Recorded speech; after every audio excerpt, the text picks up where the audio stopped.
Жестоко изборно финале во Соединетите Американски држави. Состојбата се менува од минута во минута. Заради тоа, потребно е да се каже и датумот, а и времето во кое го правиме овој обид да ја скенираме светската состојба, овој светски настан, американските избори, кој има силно влијание врз животите на секој жив човек на оваа планета. Денеска е 5 ноември 2020 година, ова го снимаме во 15 часот по средноевропско време. И по завршувањето на изборната трка, пред да се прогласи победникот во оваа американска борба на титаните, целиот свет ја следи состојбата со стиснати палци и со гризење на ноктите, како што напиша New York Times. Дел од светските и домашните аналитичари веќе навестија неизвестност и политички тензии по изборите во најмоќната држава на планетата. Ова особено важи затоа што сега веќе очигледниот губитник Доналд Трамп нема намера лесно да го прифати поразот. Политичката и општествената сцена во Америка, но и во целиот свет, никогаш не била толку поделена како во ерата на Трамп. Паралелно со владењето на Трамп пак, светот сведочи и на политичките, но и воените тензии и конфликти меѓу најсилните, најмоćните држави во светот. И хибридната војна, што ја води Путиновата Русија, го менуваат лицето на светот во кој живееме. Тоа е свет во кој човековите права и слободи се повеќе се доведуваат во прашање, а на прво место доаѓа се поизразената потреба од безбедност, под наводници или без наводници, на повеќе нивоа, од физичката па се до здравствената и сајбер безбедноста.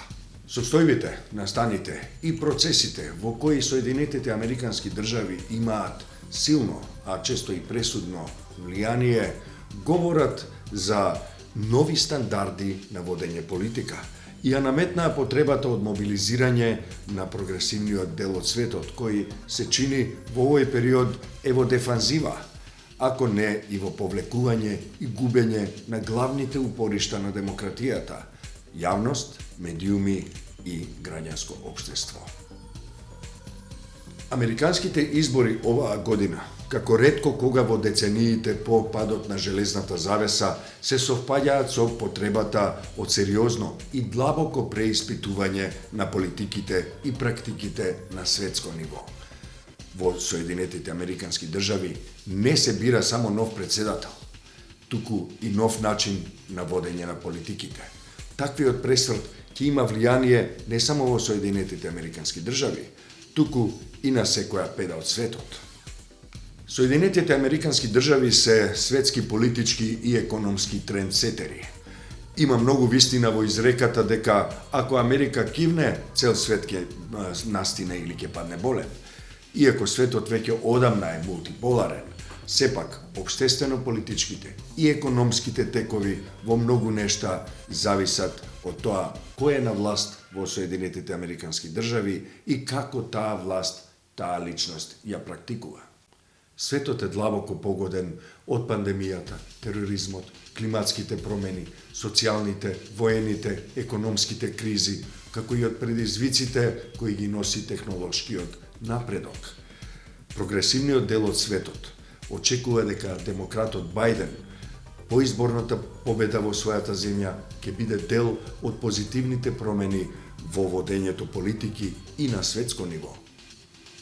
Сепак, наспроти оптимизмот, останува реалната можност светот и понатаму да се поларизира, а кризите здравствени, воени, идеолошки, политички, економски и еколошки да се продлабочуваат и понатаму, особено затоа што центрите на моќта што ги диктираат и либералните тенденции не е дека не знаат, туку не сакаат да ги надминат предизвиците. Напротив, тие центри на моќта ги предизвикуваат кризните состојби во светот, почнувајќи од сопствените држави и регионите во кои постојат. Дестабилизацијата на било кое ниво за центрите на моќта кои генерираат и либерални тенденции е можност за нивно јакнење и профитирање на повеќе нивоа, не само финансиско. Во денешен контекст, Броењето на гласовите во Соединетите Американски држави не се завршна фаза од изборниот процес, туку се и почеток на нови предизвици и тектонски поместувања во светската политика, на која никој не е имун во овој извонредно поврзан, но и ранлив свет.